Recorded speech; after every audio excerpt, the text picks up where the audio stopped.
I'd like to welcome everybody to the Planning Commission meeting for tonight, November 6th. We have all 7 members of the council or the commission present. We will go ahead and start with our consent calendar, discussing the minutes from our previous meeting. Entertain a motion or any conversation. Commissioner England. Motion to approve those minutes. Thank you. Looking for a second. Commissioner Thomas. I'll second that. Thank you. We have a motion by Commissioner England, a second by Commissioner Thomas to approve the minutes. Any discussion to this motion? Seeing none, all those in favor? Aye. Any opposed? Thank you. Moving right along, we've got 2 business items. Our first one up is our Planning Commission calendar for 2020. Oh, that's weird. Commissioner Green, you had a couple of, that's the wrong button. You're not going anywhere. Oh my gosh. You're stuck with us for a couple more weeks. Welcome to Southwest Airlines, wow. Commissioner Green, you've got the floor. Yes, I would suggest on the calendar, I'm having a hard time bringing it up, that November's meeting in November 3rd, that's election 2020, that's not a good night to hold a meeting. And I would also suggest that we ought to add the 3rd meeting in March and the 3rd meeting in September, and pencil those in on the calendar. And then when one of us ends up, we can advocate on the council to hold those meetings. Who would that be? I won't mention his name. Any other discussion to the calendar? Okay. Julie, you got those 3 dates, right? No, you know what? Let's do that one individually, since this other one's gonna take a different conversation. Anybody wanna make a motion on that? Commissioner Thomas? I'll make the motion that we go ahead and set those dates as set forward, other than the election day. With the 3 dates as we discussed, that's Correct. Commissioner Green, thank you. And Commissioner Hatch? I'll second. Thank you. We have a motion by Commissioner Thomas, seconded by Commissioner Hatch. Any discussion? All those in favor? Aye. Any opposed? Thank you. Next item is Aaron Packaging, at 5783 West Fielder Park Circle, an amended site plan review. Is the applicant here? We weren't sure if you were going to show up today.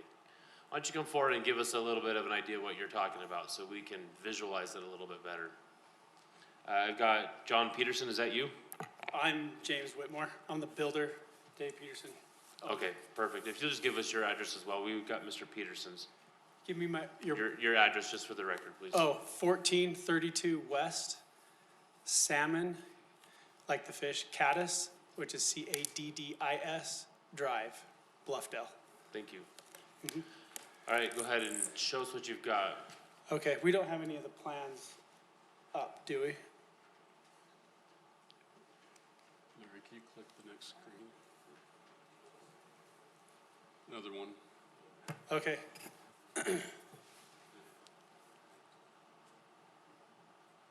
So this area that we just finished last year, the building of the loading dock and the office building and warehouse, and we're adding this new building here, and it's 111.2 feet long, and we need to have a breakup on the south side of the building, which is at the bottom of the screen, and we're proposing putting an awning over the man door to break that up.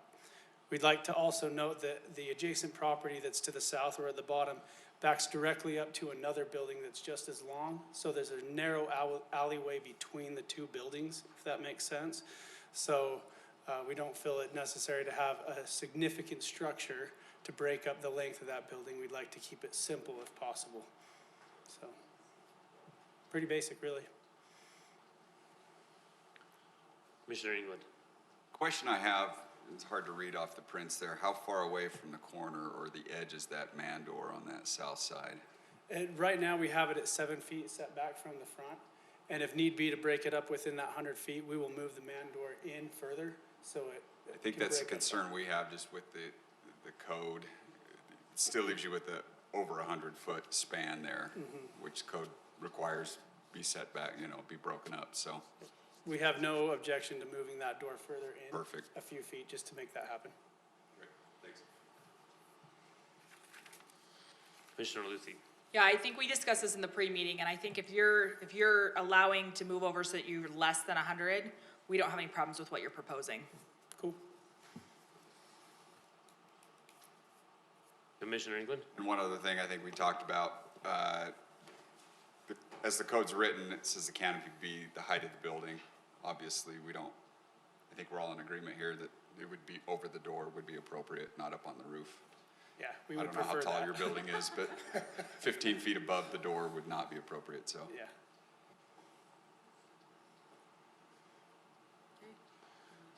Well, I'm just, yeah, that's fine. I'll ask this question later. Any other questions?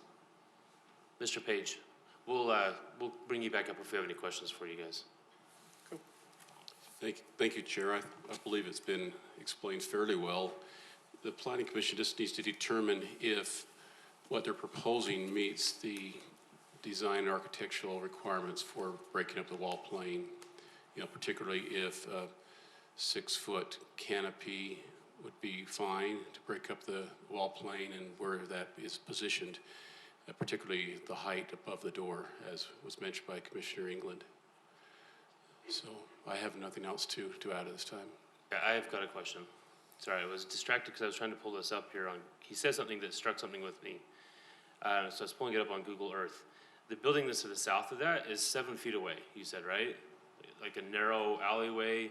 So literally, unless you're in that alley, nobody can see your door or anything that's on that wall. Is the building that's south of it is gonna be as long as your building or close to it? It's actually like 120 something feet. Is there anything on the back of that wall that breaks it up? So my question is, why do we care? I know it's in the code, but nobody's gonna see this. I know, but it seems to me at this time, we could make that decision to be business friendly. Maybe we can't do that. We can forward a recommendation that city council think about it that way, but to me, it seems ridiculous that we ask these guys to build a canopy that no one's gonna see or care about. Am I crazy with that thought process?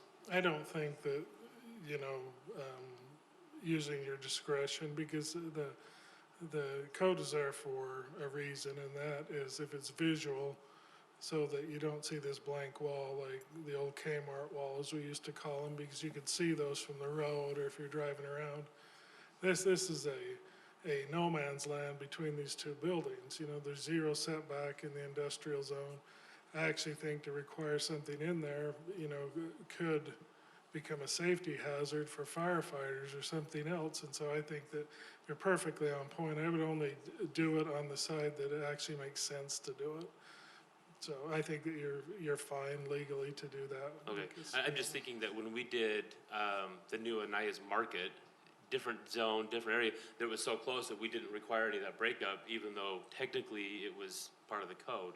I think we're well within our right to make that determination, right? I think you could do it. You just need to make clear findings, what the city planner just mentioned, anything else that you think is relevant. I think the duty is incumbent upon you to indicate what you feel the intent of the ordinance is and where your decision still meets the intent of the ordinance and the reasons why you're not requiring it.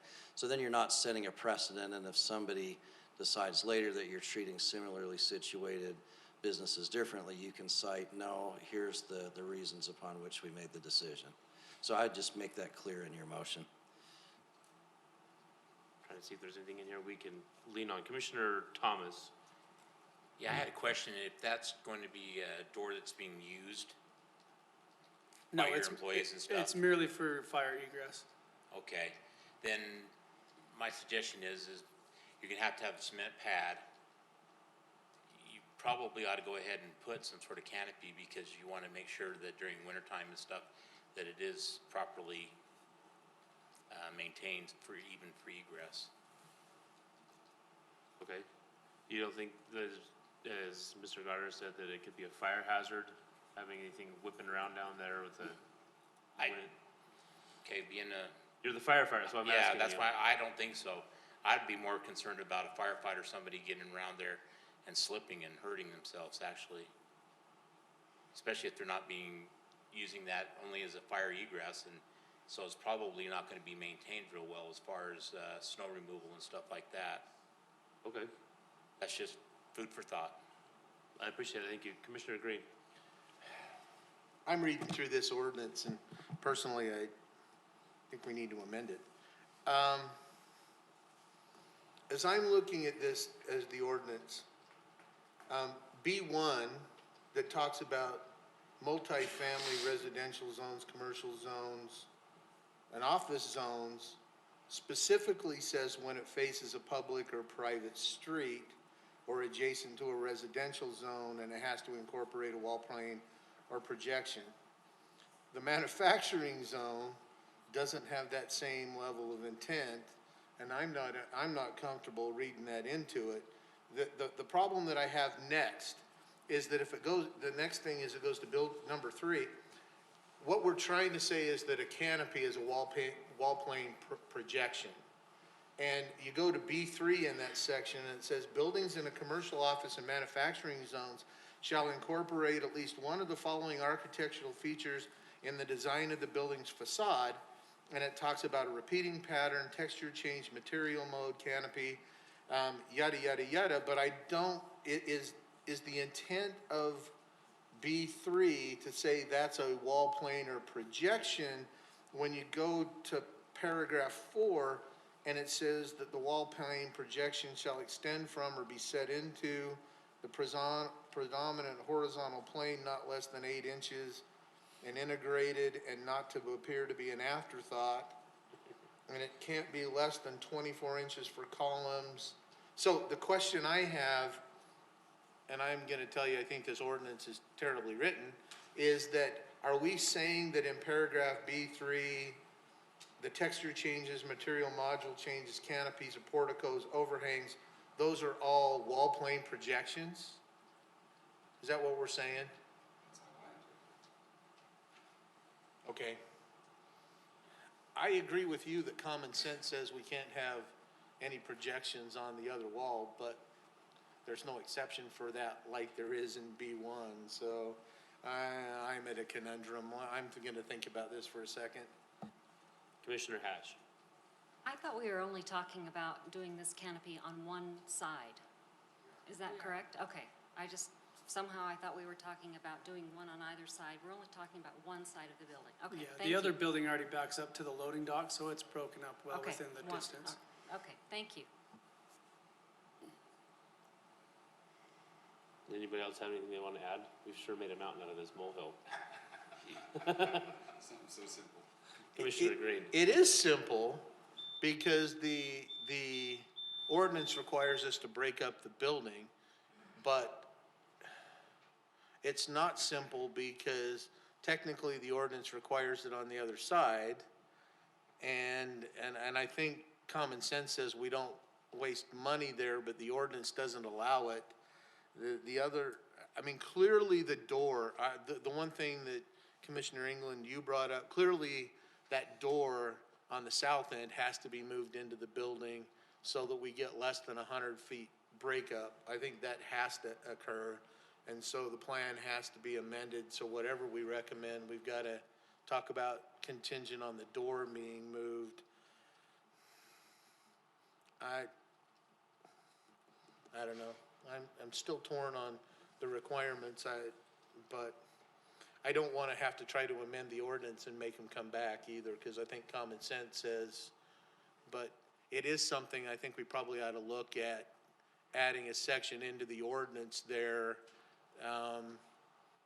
for future use. Can we make it expo fast? Can I, such things, and when we do variances with the Board of Adjustment, called the spirit of the law and the letter of the law. And I think as people being fair-minded, wanting to move things through, I think that the spirit of the law would say, yeah, this makes sense here. And I believe that the Planning Commission can make that kind of determination. It doesn't make sense to put stuff in a no man's land. And yes, I think you can, like you said, you can make that decision that this is adequate. And I would just follow advice of our attorney and just make adequate findings for it. The only one I can see in here that makes sense is by pairing it with B1, where it talks about if it's not a street-facing side of the wall, right? And that we exclude that, that's the only thing I can see, I mean, I'm missing, unless I'm missing something, that's the only case I can make for not requiring any canopy or any other projection. And I understand where Commissioner Thomas is coming from, but I don't think they're gonna maintain the canopy anyway. So at some point, it's gonna break down, and because no one can see it, no one's gonna care. So why put it up in the first place? But you're the attorney here, so I need some legal advice on how we craft that. Commissioner England, really quickly, sorry, you've been waiting for a while. I'm just thinking out, they've got to put a door in for fire egress. Let's creatively find a motion that, based on the fact that there's a building 7 feet away, there's no view from the street. I think we can articulate with just that reason alone. They can put the door where they want with or Are we without on the a right canopy. track, Mr. Murray? I mean, I know we don't wanna make things up, you're also allowed to walk around the cabin now. Right, so It's like, I it's a mean, new system for all of us. clearly there's a little ambiguity in the ordinance, so you're effectively interpreting the ordinance. And as the city planner mentioned, you're interpreting both the spirit and letter of the ordinance. So, yeah, so like I indicated, I think as long as you have something in your motion that, I would at least include something in your motion that what the intent of the ordinance is and why you're making the motion. And then, like I say, a couple findings, you should be fine if you make a motion along the lines of either of the couple of possible choices you've described. Okay, Commissioner Badom. Two things. I'm moved by Commissioner Thomas's argument that if we're going to have a door there, a canopy is justified and adequate. I'm also convinced that this is not an onerous or a financial commitment by the building owner. This is nothing big. I think you apply the ordinance and just move it through. I don't know that this is worth a fight for what we're asking for here. Anybody else? So, Commissioner Green, so are we talking about moving the door in? they've already said they'll move the Okay, door in. so I just want to make sure that that's going to be part of that. I think I can live with if we make a specific finding that so I'm gonna say this, is that if you're okay with this, I want to make sure that we're making a specific finding when we make the motion that the ordinance is ambiguous, that what we're interpreting the ordinance for the north side of the building due to the ambiguity and consistent with paragraph B1, that it's not gonna be pedestrian facing, that it meets the intent due to the ambiguity, and then the south side will meet the ordinance because we're gonna move the door so that it's less than 100 feet, and that the canopy is an adequate wall projection under the ordinance.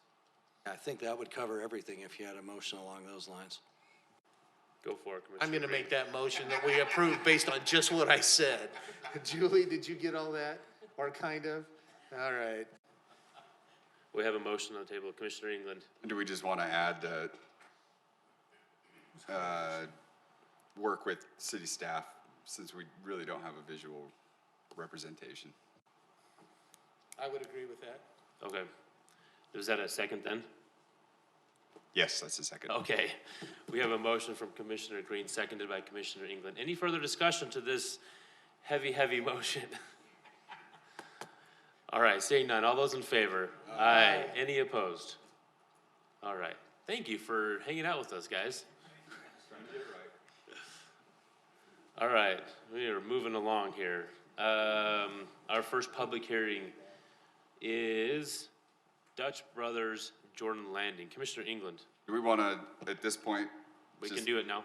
make a comment that we're going to switch item Make a 5 and motion. 6? Make a I'll make a motion. motion that we'll be switching items 5 and 6 on the public hearing, just so our ducks are in a row, so that the text amendment potential motion is prior to the Wood Ranch. Commissioner Badon. Second.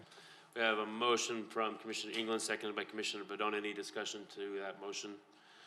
All those in favor? Aye. Any opposed? Perfect. All right. Back to item number 4, Dutch Bros Jordan Landing, 3843 West, 7800 South. Preliminary site plan and conditional use permit for a restaurant, for a fast food restaurant in an SC1 zone. MMCGDBR Jordan Landing, that's a lot of letters, LLC, Dan Dover, or his representative. You don't look like a Dan. All right, come on forward. You've got the floor. Just tell us your name and who you are. Good evening, I'm Carrie Rohrmeyer. Thank you for having me tonight. I am here on behalf of Main and Main, and we're developing the Dutch Bros Coffee proposed here in West Jordan. So the site, you're probably more familiar even than I am. It's across the street from the Jordan Landing Plaza, and it's next to the Quick Quack Car Wash, the new. So we think it's a really good fit. The zoning is SC1, and it's about convenience, and so is the Dutch Bros Coffee. But there's a strong following. Dutch Bros Coffee is coming to Utah for the first time. It's in Oregon, California, Arizona, Nevada, and Washington, and they're making a big push to come to the state of Utah. So we're excited to bring it here, and right now you're neck and neck for who's getting it first. So with that, we think the car wash will be a lot of good potential customers who can walk over, and passersby can utilize the two drive-through format. If it gets crowded, the employees actually come out to the cars a lot like a Chick-fil-A. They're about efficiency, but they have a lot of quality. The Dutch Bros is known for their smoothies, their signature coffee drinks, specialty teas, and freezes. And they employ mostly high school students locally. They give back a portion of all of their proceeds, and they have an intrapreneurial model, meaning that everybody who becomes a franchisee, and if all goes well, there will be a lot more Dutch Bros in the area, they only allow their former employees to become new franchise operators. So they have a real sense of community and a real push to engage their employees to become owners. We had a slight change to our site plan based on the comments and the conditions of the staff report. We went ahead and put in the 9 spaces as recommended, and the crosswalk connecting the sidewalk to the north right to the front. There is no interior sitting area. It's more of a walk-up model for those, but there might be some outdoor use of the plaza. But there'll be new landscaping, there'll be some off-street parking, but really we're excited about how it looks. This is the signature blue and gray concept. It's a corrugated metal, but there's also stone and masonry. We've been to design review and they recommended approval. The signature logo, there's a walk-up window with an LED. And how it operates between 5 a.m. and 11 p.m., there's about 2 employees on staff. During peak, as many as 4 employees. They work primarily inside. And like I said, they'll leave the facility if the queue backs up. We have plenty. We can accommodate 20 cars just in the drive aisles, and then there's the whole length of the site should there be more demand. These are the samples that we presented. It's a concrete, it's a metal siding that's blue and white. This is the sign that you'll be seeing. It's just the windmill logo and the Dutch Bros logo. All right, well, I'm here for questions. We support everything that's in the conditions of approval, and we thank you for your time. You said we were neck and neck. Who are we up against? A You neighbor. angled that out there. Who? A neighboring city, Sandy. Oh, Okay, let's beat Sandy. But they have a Approved. much, off the record, they have a lot harder site. They're doing a redevelopment project over there. This one's ready to go. all right. Any other questions for the applicant? Would you get your buttons right? You're gonna be really silly when you get up here in a couple of months. Oh my gosh, this is terrible. Get this right. All right, go So ahead. with the walk-up, so you have a walk-up ability plus a drive-up ability. Correct. Okay. And so, okay, like Sonic? Okay. And for the staff, do we think that the little designated crosswalk to the sidewalk out front is going to be sufficient?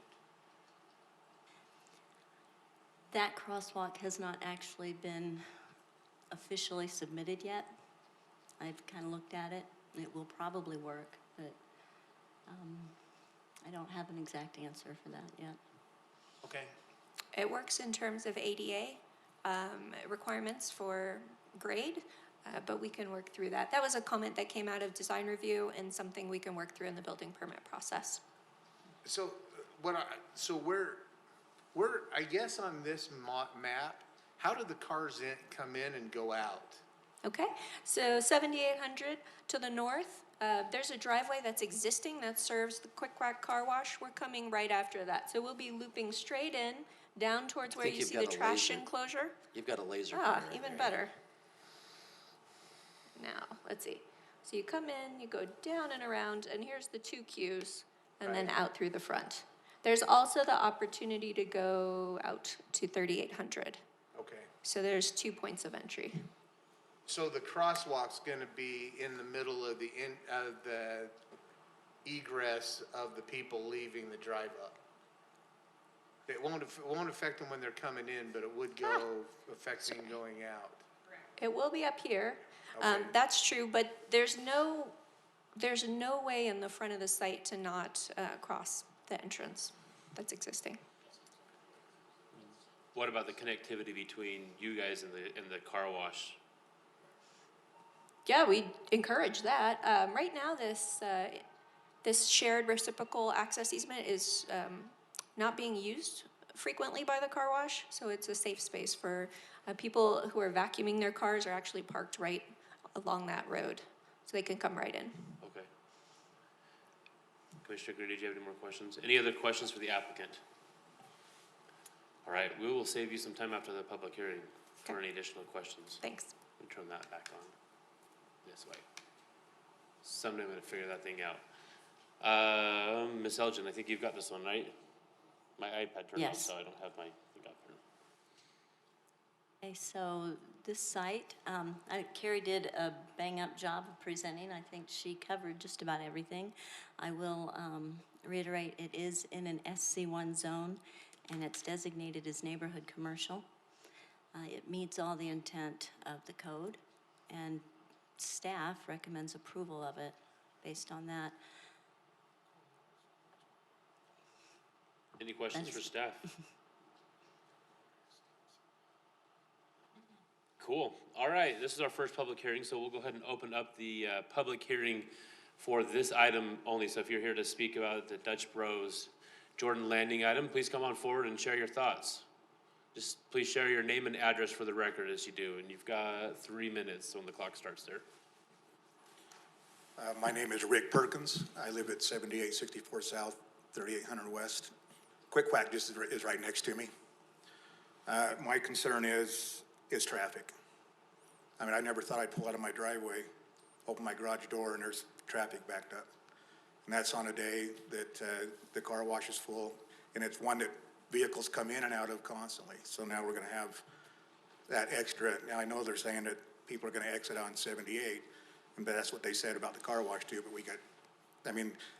they're coming out onto 3800. So, and then my other thing is Quick Quack, when they built that, they changed their hours for us, and they open at 7 a.m. and they close at 9 p.m. I believe in the wintertime they were gonna close at 7, but either way, they cooperated with the neighborhood and wanted to, so they close at a reasonable time, open at a reasonable time. I just want to make sure too that noise, they're still under the same ordinance we are. I just had people come to my door the other day and ask me to sign off on Quick Quack so they can be out of our neighborhood and do their own thing. And I just want to make sure that everything is, I woke up at 4:30 2 times twice a week from a dump truck with a front end loader banging that garbage can. I was told there would never be a garbage can there. So, and then you get the young kids come vacuuming, I get the noise. So I just want to make sure everybody decided to build in our neighborhood. And so I think they need to live by the same ordinances that I have to live by, that my neighbors have to live by. And I don't go out and blast my music, and it rattles my windows, and I'm dealing with Quick Quack with that, so I'm just bringing that up so that I just want to make sure we're all on the same playing field of, traffic's going to be busy, but, that's the way it is now. That's what we have to live with. And this is just gonna add to that, so, that's my main concerns. So appreciate your time. Thank you.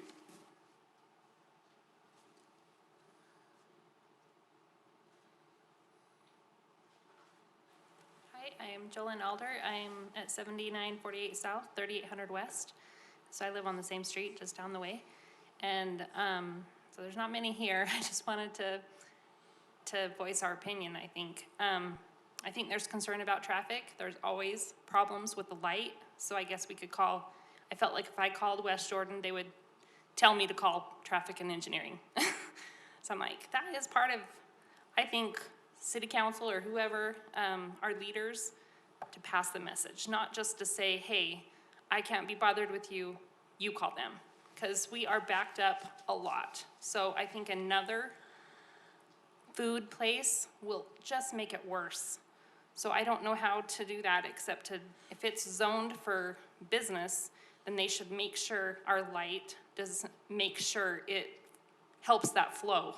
Because we have been backed up clear to the bump, the dips through our neighborhood, and waiting for 10 minutes. And so I turn around and I go out our only way out besides that light, which is a light that takes you only east. So I had to go clear around the block just to get to a church. So I had to come clear around the block just because waiting 10 minutes at light, it would not change. And we were just in a line because all these people coming out of the car wash, residential people waiting in line. So it's created a lot of havoc, I think. So I'm for no. I'm against it. But I don't know what else you'd put there. So it's empty land. So that's my opinion. Thank you.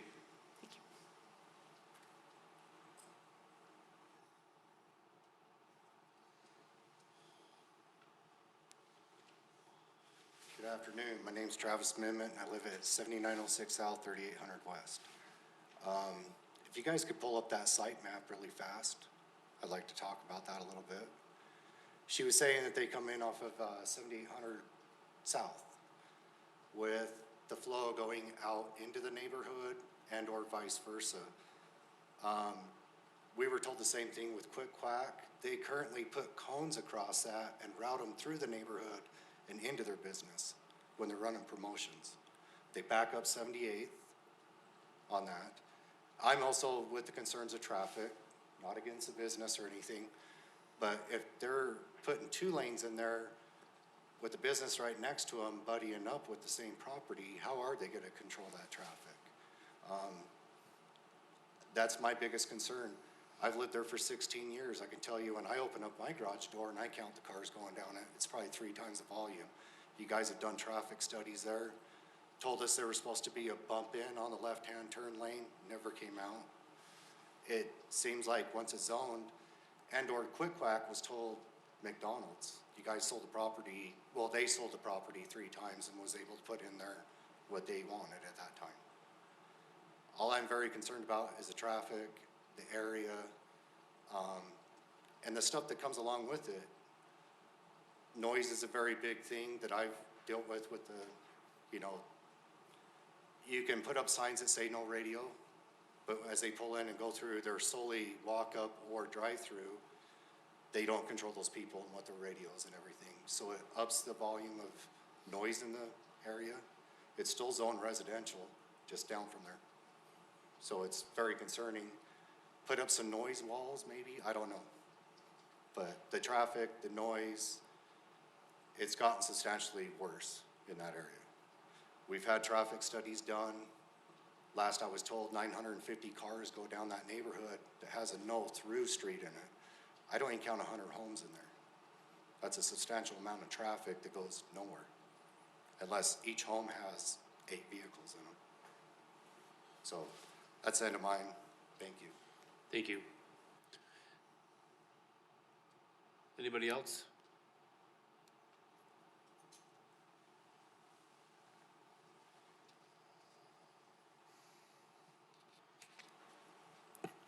I'm David McComey. I live on 7947 South, 3800 West.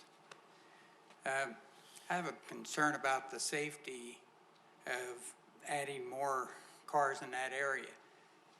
You may not be aware, every house, all the way to Bangor, if they want to go to Jordan Landing or turn west, they have to come to 3800.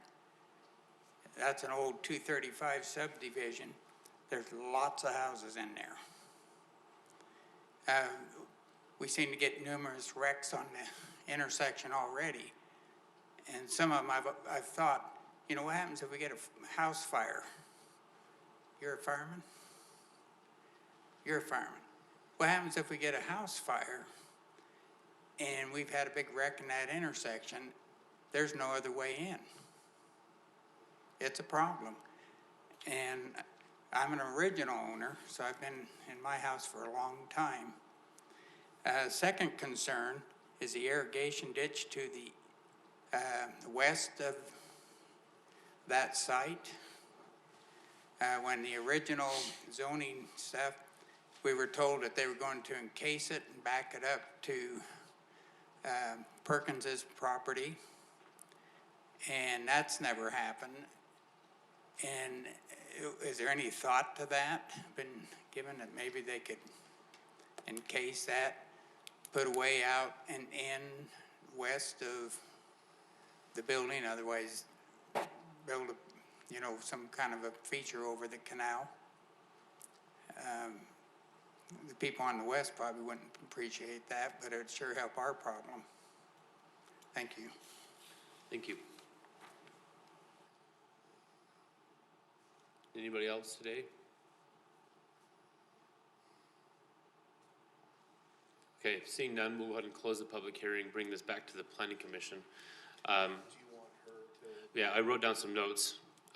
We'll go ahead and address. Do you want to come back up really quick so we can ask you? The notes I have, there's only one thing we can really have you answer, the hours. Yes, What are your hours going to be? 5 a.m. to 11 p.m., 7 days a week Okay. are the standard operating hours. Anything else I missed for her? Anything else I got was staff questions. If I could just mention the traffic, I can Yeah. guarantee that there will be no cones at the entrance once Dutch Bros. It's a much smaller building than what's allowable in the zone, and it's pushed towards the front, so I think there's quite a bit of distance to the neighboring residential to the south, and there's an existing solid wall, but we are gonna put landscaping too to help just buffer. Okay, Okay, thanks. thank you. Perfect, so a couple of questions that I wrote down. We'll get to the traffic, I think we'll do that one last. I think that one's gonna be the big one. Is the canal, like we talked about this in the pre-meeting, I'd rather not try to regurgitate what you guys said. So if someone wants to talk about the canal that was brought up, as well as what do we do about the noise with Quick Quack? Because I know they have signs up, but they only have 2 employees ever on staff at a time. How are we getting them to enforce their keep it down rules there so that our neighbors don't have to listen to the noise? I can address noise. Noise is 7 a.m. to 10 p.m. That's state code. So anything prior to 7 a.m. that's noisy is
qualify for speed tables or did not have a registered speeding problem. And my guesstimate is that because there's an existing dip in the road as you go into the neighborhood, it does slow down traffic. But that doesn't, there still is a number of traffic that goes into that area because it's a traffic signal. It's attracted to a traffic signal like a moth to a light. It's just really attractive for people to go that way.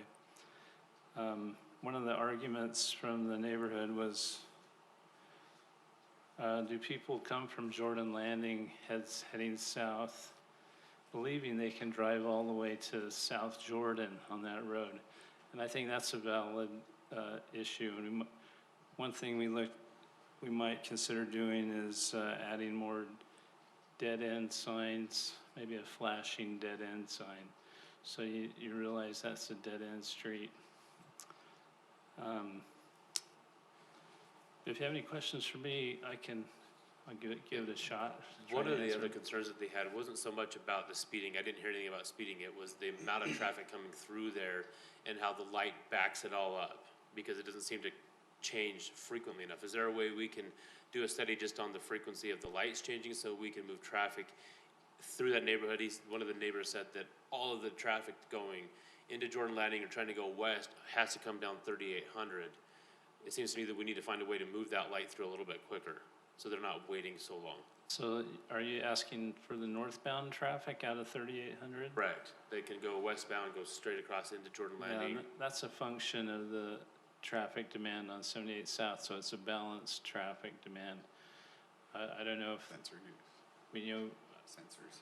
we'll see what we can do. I think it's only got one lane going north and the through right turn only going northbound for the outside lane.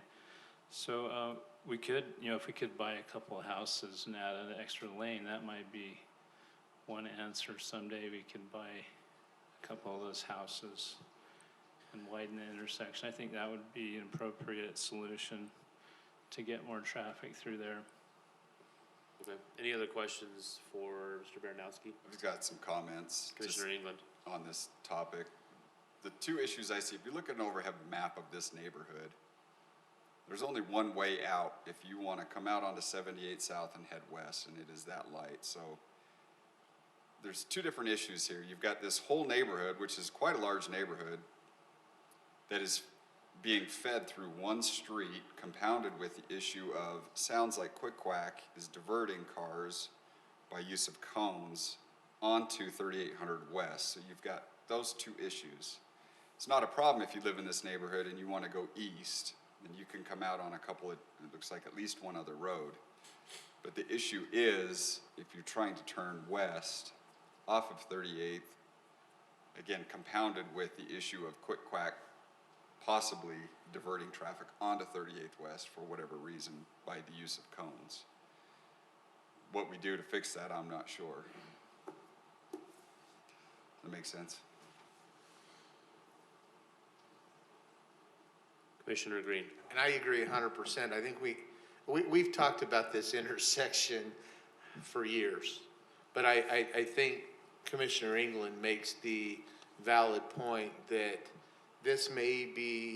we may be at, particularly with the increased traffic on 78th that we've seen and a couple other things, that this may be something that we need to start talking about how to be more proactive on this intersection and fix it, because we're not just talking about 3800 West, we're talking about the whole area in there, and so my recommendation, which is outside this particular item on the agenda, is that maybe as a staff, and we can help push this to the engineering staff and everybody else, we can start looking at this corner and trying to figure it out. We all know that this corner has been a mess for as long as I've driven to Jordan Landing. This corner's a mess. So I think that I don't want to discount anything that the neighbors say, because I think they're 100% right. We need to take a look at that. That's outside of this particular agenda item, But I think if we can get an agreement amongst staff that we can start talking about that and looking at alternatives, I think that at least it might help alleviate some of the neighbors' fear in that neighborhood. So with that, Okay, another comment. Commissioner Luthi. Yeah, one of the concerns that I heard that I don't think we've addressed was there was a discussion, I remember this discussion, about we couldn't widen this street out to the east, but we could widen it out to the west somewhat. There was a discussion of a left-hand turn pocket or whatever else. Was anything done with Quick Quack? Did that end up going through, that the left was widened out? The west portion of that road? Yeah, the road was widened Okay. by approximately 14 feet. Okay, so that was handled and addressed. Yes, I just heard that it was like one of the comments. Thank you. Perfect. Probably got to get this back to the actual item on the agenda, so if we've got a motion, let's go for it. I'm going to make the motion that the Planning Commission approve the conditional use permit and the preliminary site plan for Dutch Brothers Jordan Landing located at 3843 West, 7800 South in the SC1 Neighborhood Shopping Center, subject to conditions 1 through 4. I want to add condition 5 because I'm slightly concerned, and I want the condition 5 to be that the staff examine the speaker system for the drive up to make sure that it's faced in the right direction and meets all the requirements. We have a motion from Commissioner Green. Commissioner Thomas. I'll second that. And we have a motion by Commissioner Green, seconded by Commissioner Thomas. Any discussion to the motion? Seeing none, all those in favor? Aye. Any opposed? Okay, we are unanimous. Thank you. All right, moving along to our amended agenda, we are on item number 6, the text amendment for a PC zone to amend the 2009 City Code Section 13-5C-4 permitted and conditional uses, adding accessory dwelling units in Section 13-8-3 accessory uses, buildings and structures, and add planned community form base to 13-5 Article C, planned development zones. With citywide applicability, the City of West Jordan is the applicant. Mr. Gardner, the floor is yours, sir.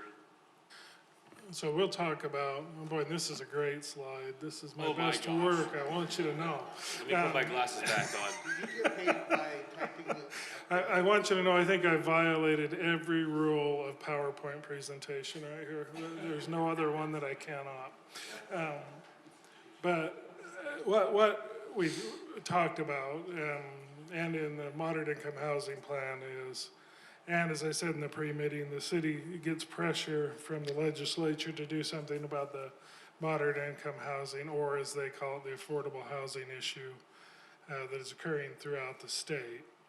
And so one of their, in the statute, it has like a list of 13 things that a city can work on as a goal to alleviate the moderate income housing or affordable housing issue in the city.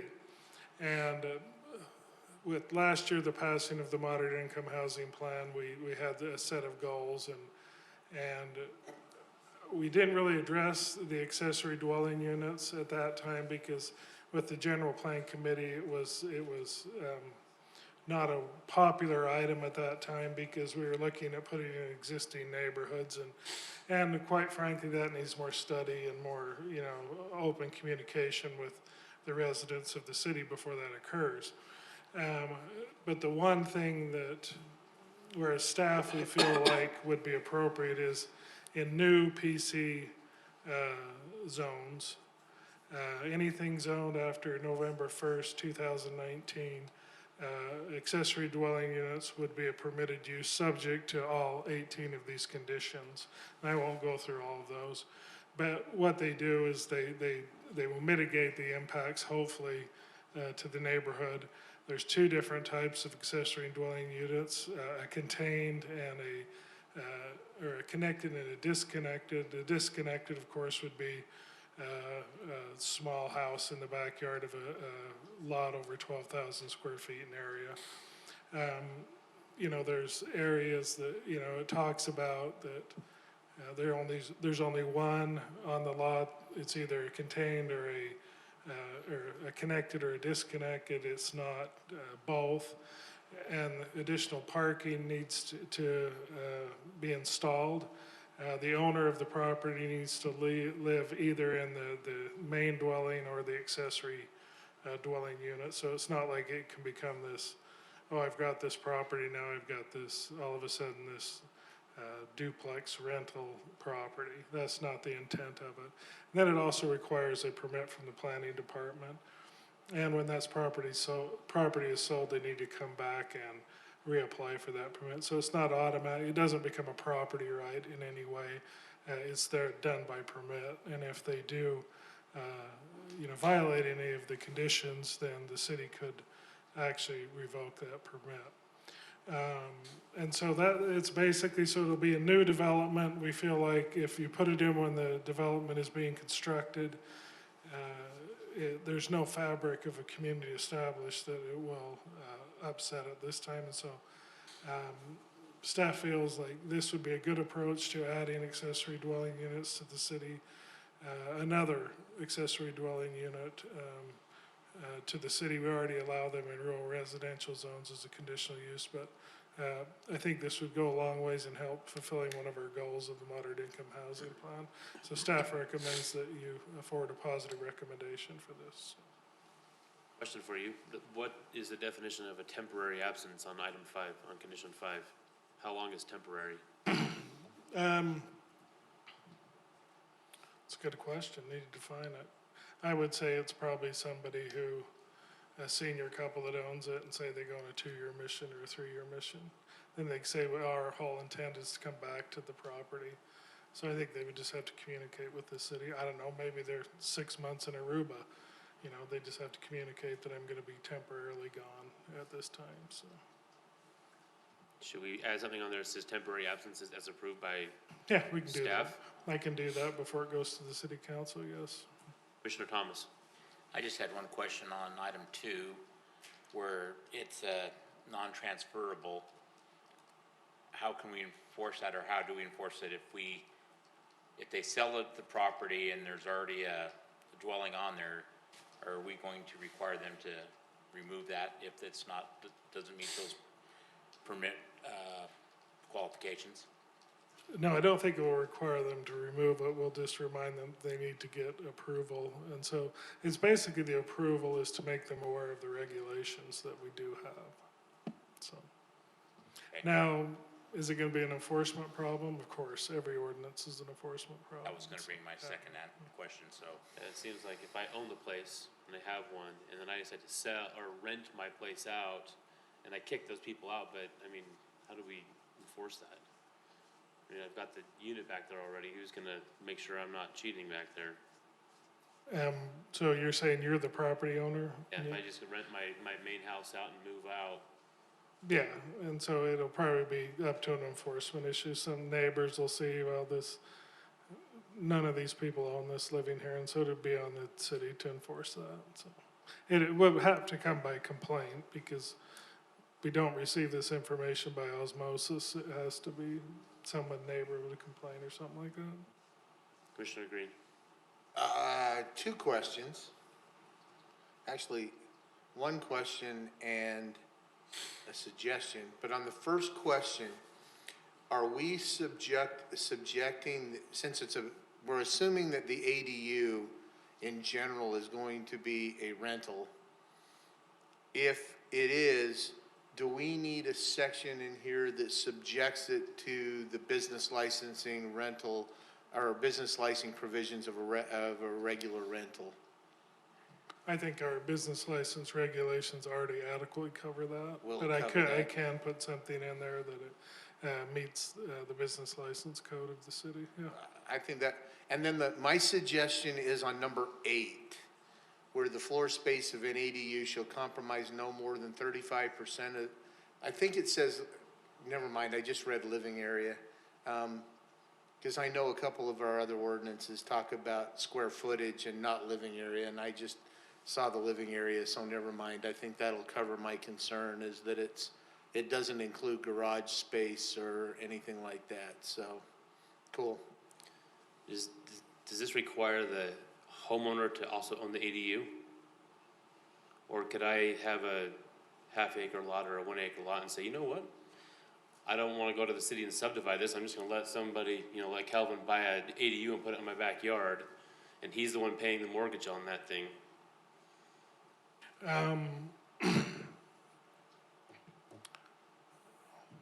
The intent is that the owner own the ADU and not someone else own to me, it would become part of the real estate.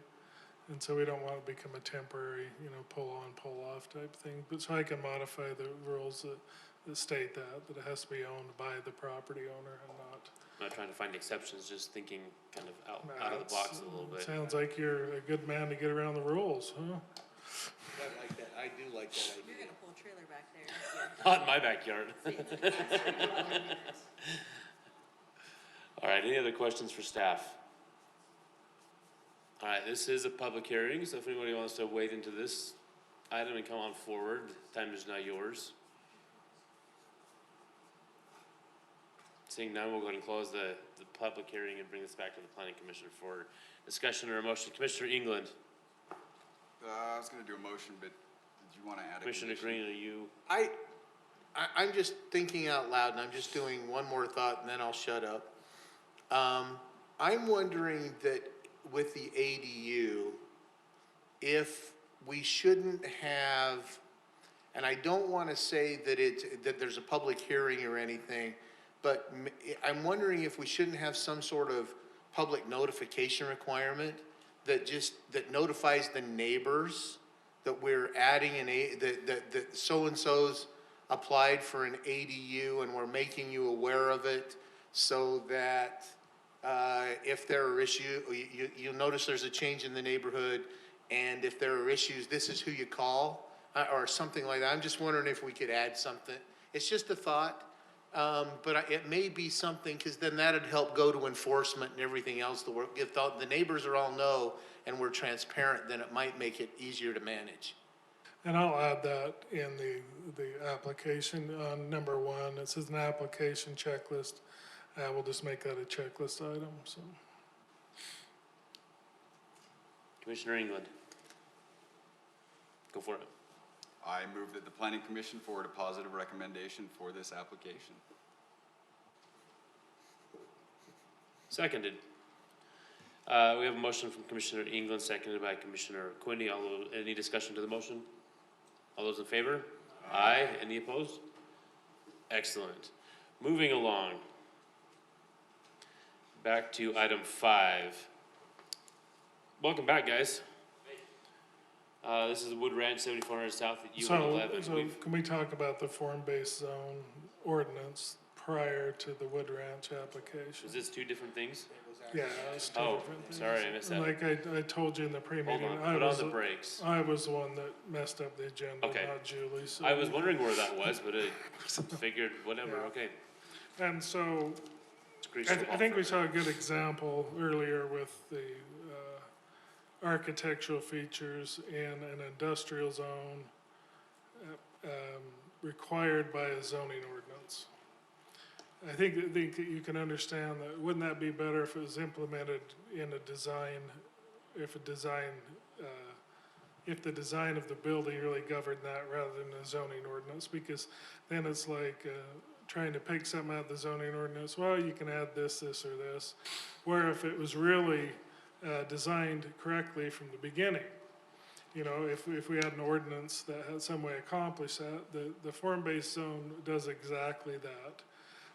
Because it really focuses on the design of the project rather than the uses and the segregation of uses, the bulk requirement tables. Well, you got to have this kind of setback, and everything has to be the same setback, and nothing can deviate from that setback. What it does is it creates a really rigid community that looks the same. And you also saw the other issue about traffic in the Dutch Brothers hearing, a neighborhood was approved, albeit, Bangor Highway did a very bad thing to that neighborhood and cut one main access off. But in my estimation, there's hundreds of homes in there and maybe on two accesses. The state decides to put a medium down the middle of 7800 South, and it cuts off a turn, so everybody has to go out right. And so what the form-based zone does is it really looks at the design. How are all these things going to work together? How are these homes going to work together? How are the businesses going to work together?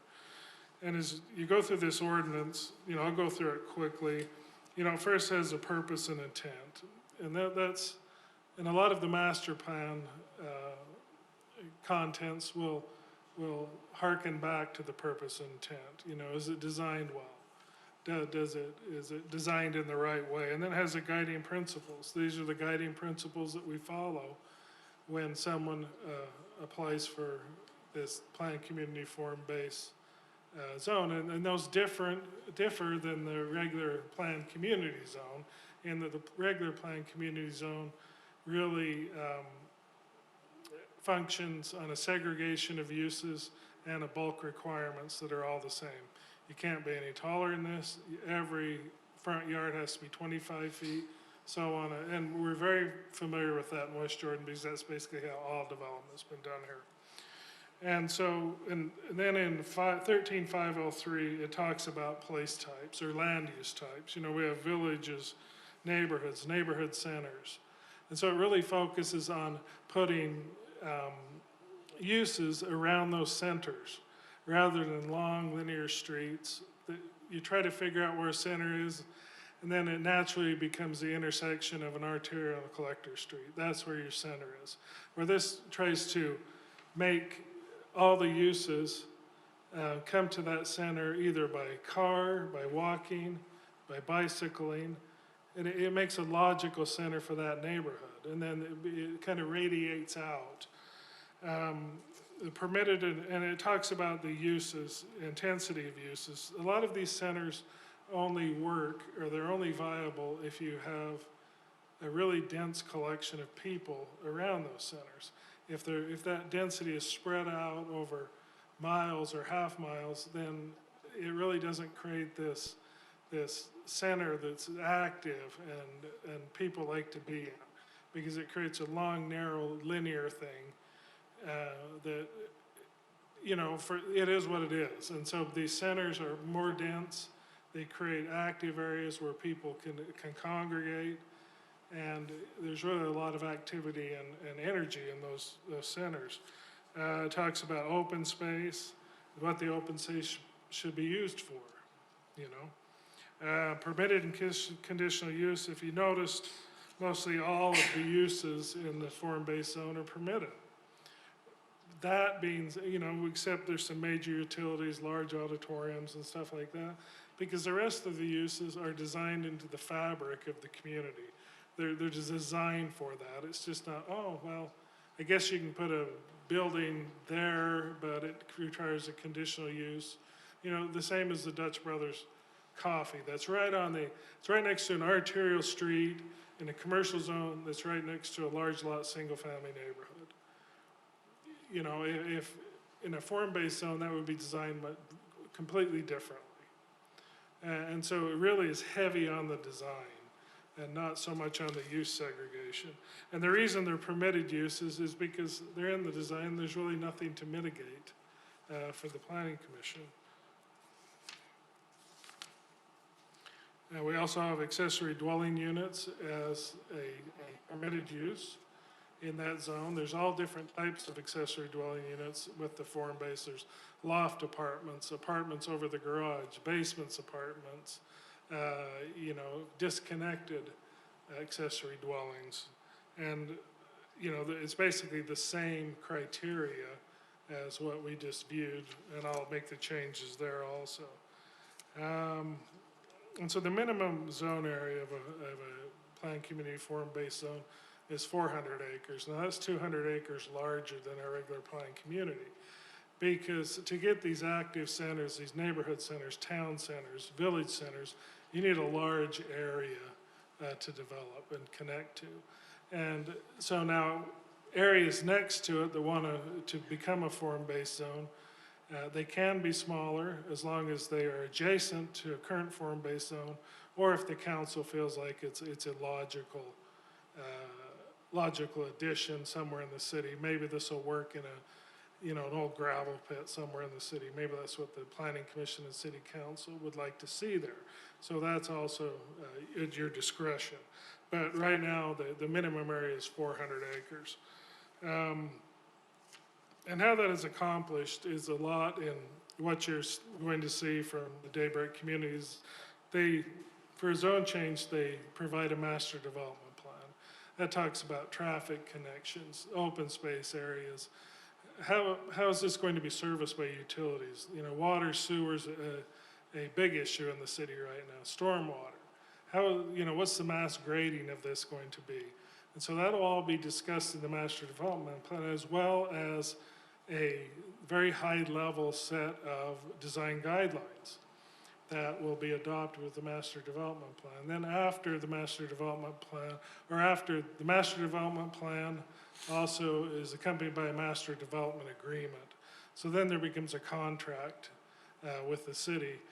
And what that master development plan also sets is the maximum density for the whole project. And so that gives the developer some confidence that he can do this project. Now, we've had three different developments that have been given maximum densities in the past, and none of them have ever come close to the maximum density. And so some people are shocked at times about how high it is, but it's generally, it just doesn't work out. And so, but they at least have an upper limit that they can get to have confidence. And it really gives, the development agreement gives the developer and the city confidence that the city's not going to pull back on their agreement, and the developer's not going to pull back on their agreement. So after the zone change and the master development agreements and plans are approved, then there's something called a community concept plan. And that's approved by staff, because then it becomes a quicker process where it becomes a more refined design of the building or the project. And so we call it community concept plan. More refined design guidelines will be adopted. After that, the Planning Commission again will be involved with the preliminary subdivision plat, where again you'll see even more refined designs. And what this does is, instead of setting all the design standards at the beginning, it gives the developer the opportunity to be creative. And quite frankly, most developers know what they want to do. Some are very good at what they do, and they have some exciting ideas. But when we get so rigid that you can't do this, you can't because the ordinance doesn't allow it, it really stifles a lot of creativity. And so this whole process is aimed at having a good design, a sustainable design, and one that the community can be proud of. So it's little things as all the houses have to face the street. No longer in a form-based community, and West Jordan has a lot of these, so does South Jordan, Riverton. We have a lot of houses that back up to streets. And so we're left with a streetscape wall there. If there's landscaping there, who takes care of it? Well, the city ends up taking care of it, because no guy's gonna go out of if he lives mid-block, he's not gonna go clear down, come around and mow whatever, take care of what the landscaping is. So it really becomes a burden upon the city, where if the houses are facing the street and you have a lot of streets that are connected and designed well, then you can get out of your driveway, because not everything is funneled to 3 streets throughout development. There's a lot of different ways to get places. And finally, in D, so in a project this size, 400 acres, it's form-based, it's based on design, uses are integrated. You can have a single-family home next to a triplex, a lot of other single-family homes, maybe a commercial use in a center, and then down the road can be an apartment complex. So nothing's segregated. It's all part of the design fabric of the development. And so there's certain ordinances in the city that really stifle development and tend to segregate things. And so what item D does is say that the master development plan, a master development agreement, and this ordinance really govern. And so it's really creates an exception to the cap and grade ordinance. Because I think the concern from the city council years ago when that was adopted is that, okay, we have these single family neighborhoods that are coming up, which are lovely. And then we have these huge apartment complexes that come in, and they're usually on the corner or on the street. You know, the three that I was involved in, the View was almost 550 units. Gladstone was 300. Station at Gardner Mill was 230. So there's a lot of people living in an isolated area. They're not interacting with the community because they've been isolated.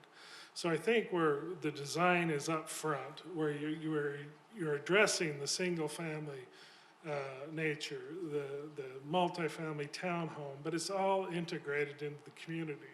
And as you know, I use this as an example, as Mr. James showed you last meeting, what Daybreak builds is their multifamily. You really can't tell the difference between a single family house. And some of their apartments, you know, are put in appropriate locations, but they're already in the community.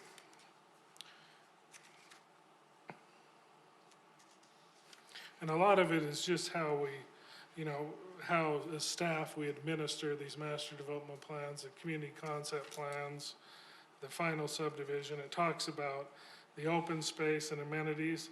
The amenities table was basically taken out of the PC zone, so they still have to put amenities in, you know, and a 400-acre development will have a lot of amenities for the residents that live there, because it'll give them something to do and something to do in these centers and in their community rather than, well, I live on 1300 West and I want to go to Veterans Memorial Park.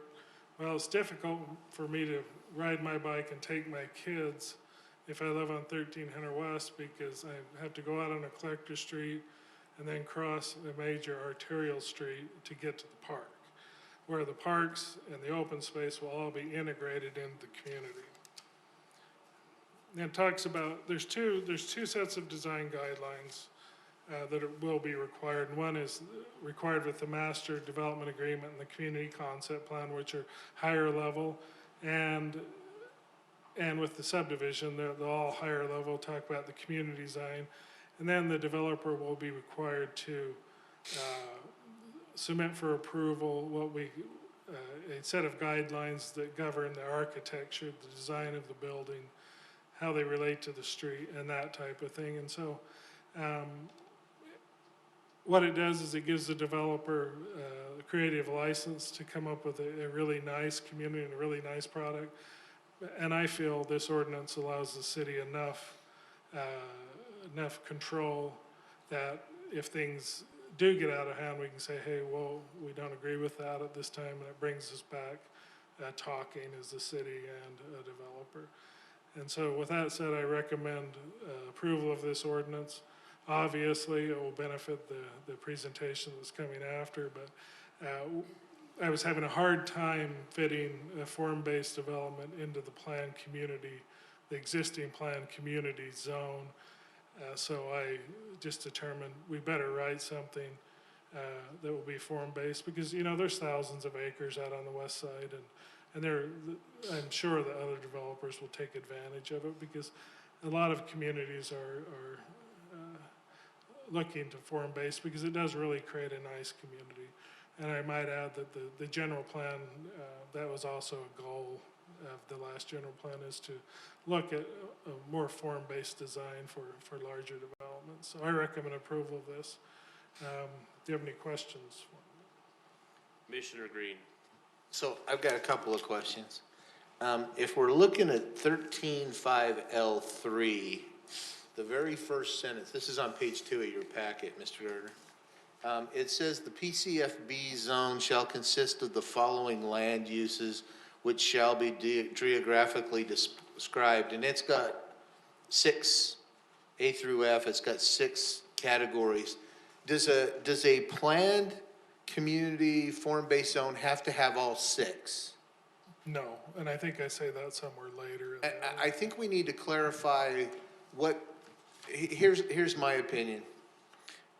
And I don't see this with the next item on the agenda, but I do see another developer coming in, and he's gonna say, I want a 400 acre development that I want town center at 50 units per acre.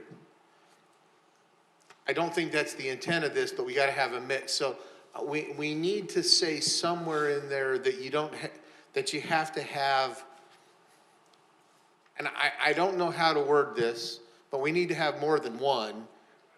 You see where I'm going with that? We need to have 3 of these, we need to have 2 of these. My next question would be, when there is a town center or a village center, are they designated with boundaries on a map so that you know the acreage of those?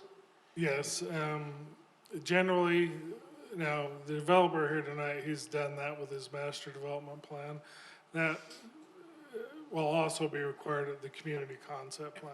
They have to geographically tell us where these town centers, neighborhoods are going to be. And I think that's, but, and then the last, let's see, one of the last comments I had, this will be on page 13. It's paragraph B1 on page 13. And this is, by the way, this isn't directed at you, Mr. Gardner, it's directed at, we had this previous problem, and Mr. Langford can remember when we talking about this over at the Jordan Valley TOD, where it says the zoning administrator may allow minor variations of approved master development plan. I'm wondering if there isn't something that we can put on there that just says the zoning administrator has the ability to do minor, but that when the zoning administrator does approve a minor deviation in the master development plan, that the council and the planning commission are at least notified, so that everybody, you see where I'm, so that everybody's up front with that. We saw what happened with that parking garage over there, that we had a minor approval, and then Mr. Langford, you came in and said, I'm not dealing with this. We all remember that. So I'm just talking out loud that is there a process there that we can make the minor approvals more transparent to the planning commission and the city council, that everybody says, okay, we got that.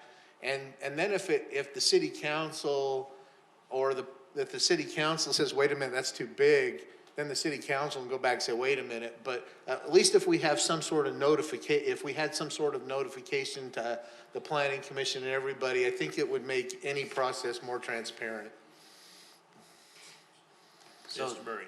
there is a section in our code right now that very specifically defines, I think it's about a whole page, and at one point, Mr. Gardner and I, or maybe it was Mr. Langford, but a few of us redrafted that whole section, which the council approved, which defines specifically what minor variations are. So I think if we added that reference in this subsection to that section, I think that's helpful.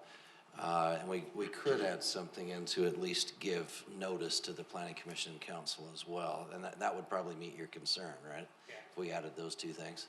And that process, Duncan, I've already added. I just cut and paste right out of the existing ordinance, so it's in here. Oh, so you've cited it somewhere else? Okay. Well, and I do like, the noticing will be no problem to add that. So. Cool. Any other questions for staff? Commissioner Badone. I don't have specifics. I have some general concerns. There are communities on the west side of this valley that have met this, both the spirit and intent, and have done a wonderful job. I very much fear a developer who's just a house developer coming in and saying, gosh, these regulations now allow me to be more creative, put more homes in. I can have an amenity like a park, which is a bench and a detention basin, and that meets the status. I'm really concerned about who we allow to use this ordinance. If it's not being used by somebody with an intent to create what we're looking here, this could easily devolve into a planned unit development with more homes and greater problems. That's a concern of mine. I don't know how to address that. Yeah, and can I address that? So bear in mind that anybody that changes their property to planned community form-based will have to meet the approval of staff before it ever comes. It still has to go through the planning commission and city council. Neither one of those bodies, if they don't feel comfortable in what is being proposed. Now, the developer here tonight, you know, they're the preeminent form-based developer in the state of Utah.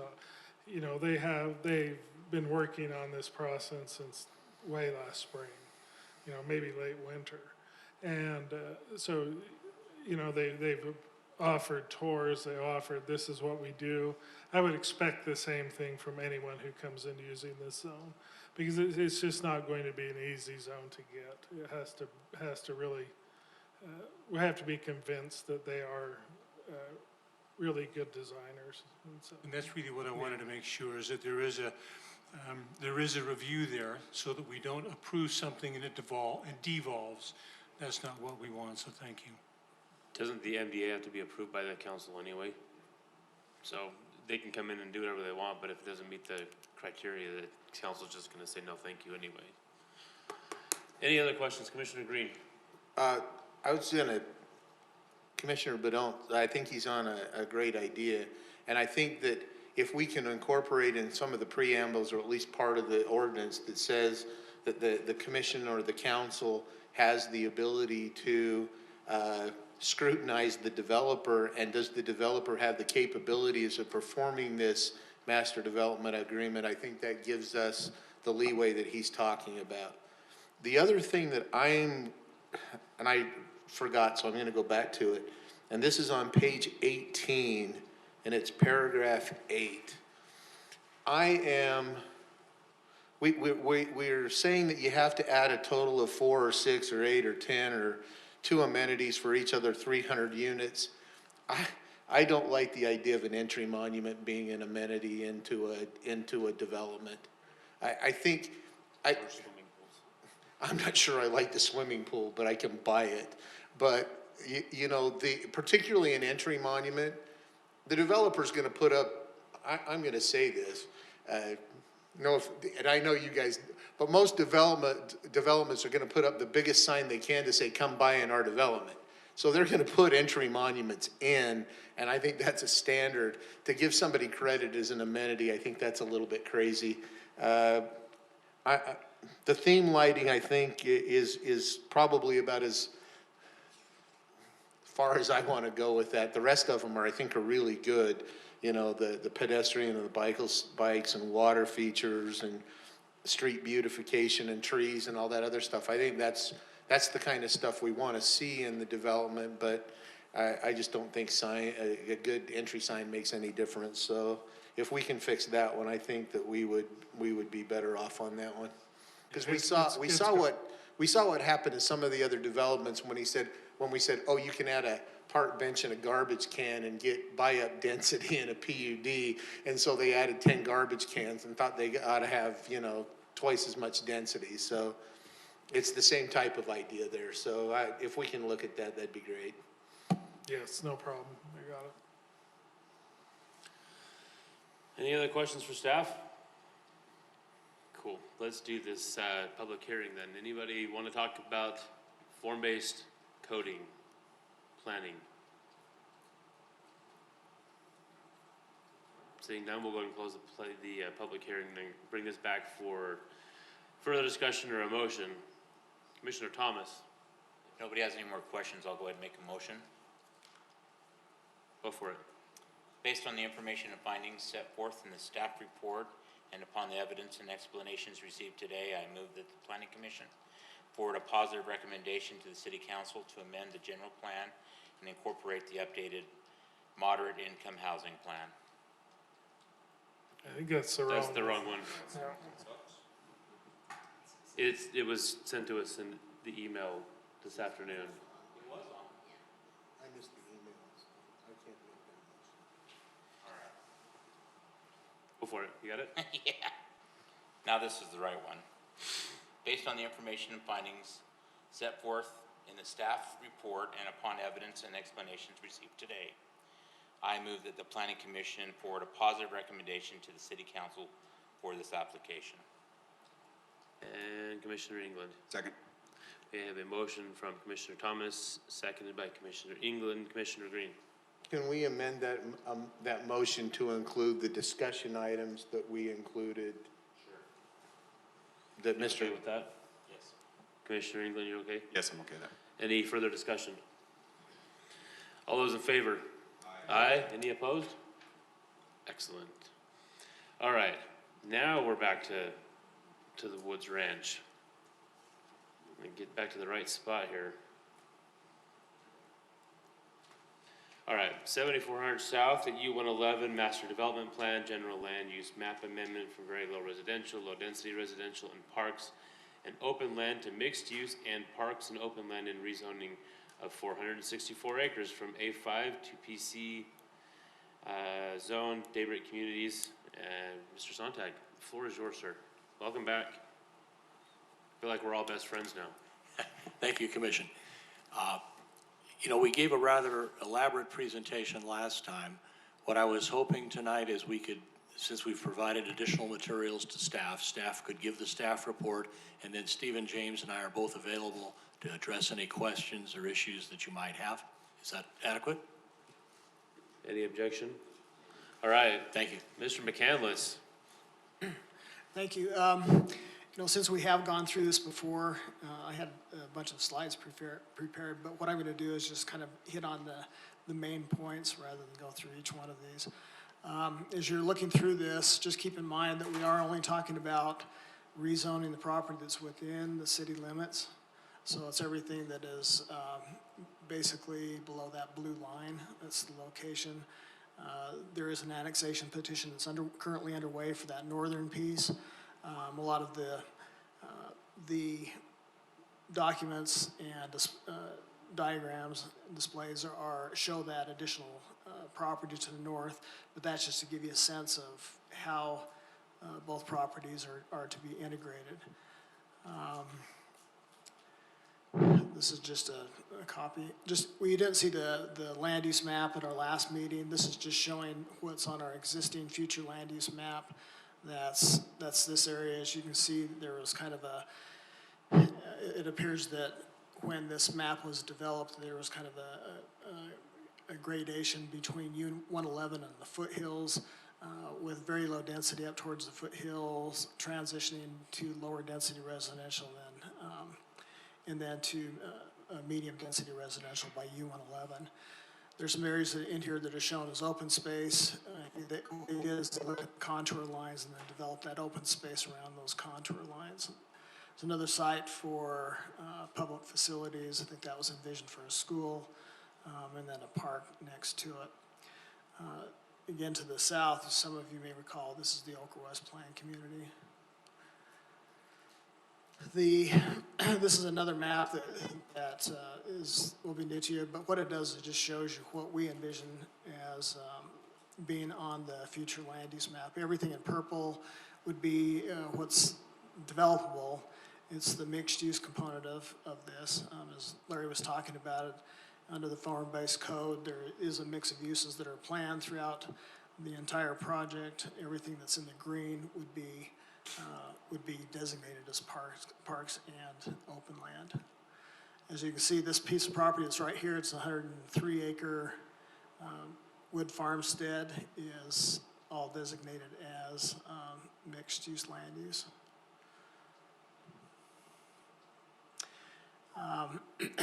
I think as the agenda states that the request was to go to a PC zone, but in looking at this, we think the PC zone just doesn't fit what the developer's trying to accomplish, and so we'd recommend approval of the PCFB zone. As I mentioned earlier, we are just looking at this area tonight. There are,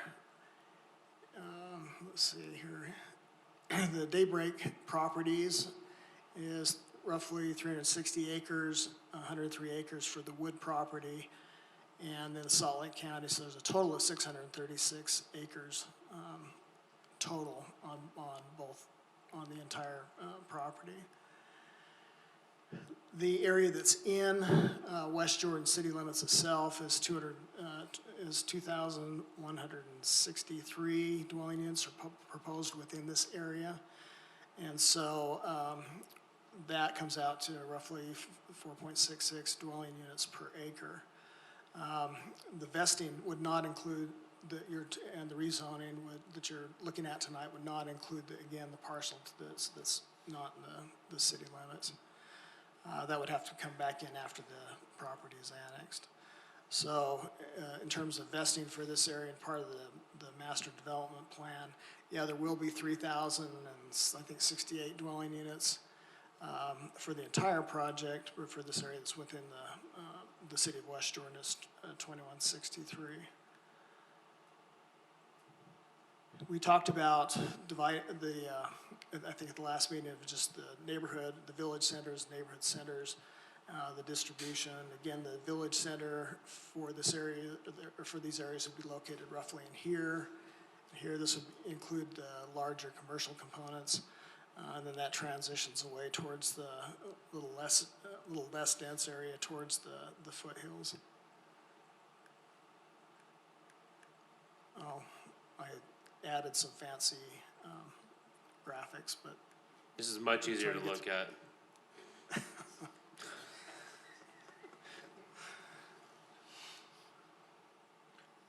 I didn't see the use for the actual wood part. What is that? Is it gonna be neighborhood? What is the use there? There was nothing no fancy arrows.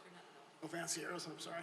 Did you say not developing it? If I recall, I think the discussion was that would be the neighborhood commercials, right? Again, it's mixed use. You're gonna have maybe next to the village core, you might have stuff that feels like the village center, but it's gonna be an extension of the same type of uses. Okay. Okay. This is the street system that I think was shown to you at the last meeting, so we'll go into detail about that. And it also shows the trail, the proposed trails, the larger scale trails through the development. We also talked about the water service areas. Again, the northern part of it's going to be served by the Kearns Improvement District. It's going to be the same, roughly the same for the sewer service areas as well. These are just details of those sewer service areas. The stormwater detention areas will be located in these three major areas. And again, there will be there'll be a substantial amount of grading on the property. This shows the existing slope on the property, the areas that are in red. I think I don't recall if we talked about that at the last hearing. I've seen the maps many times, I'm just kind of losing track. I think we did.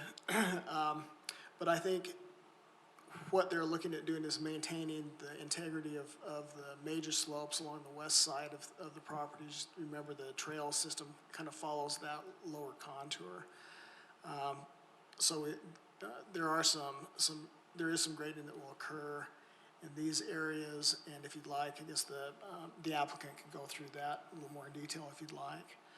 But again, our recommendation is for approval of the future land use map, as we showed you, and then rezoning the property to the PCFB zoning district, as Larry went through. Oh, and the master development plan that was included as part of that rezoning. Any questions for staff? Commissioner Green. So I'm looking at page 21 and 22. The report that was prepared by the city engineer, and the last paragraph says, in summary, the large area will bring quality housing and commercial growth to the area, which I don't disagree with, However, in its present state, it lacks the basic services such as water and sewer that West Jordan City cannot currently provide without the addition of extensive infrastructure. How are we going to address that infrastructure issue? And are we putting the cart before the horse here? If we need I know if we build it, it will come, but in this one, I think we need to have some infrastructure before we start building. So how do we do this?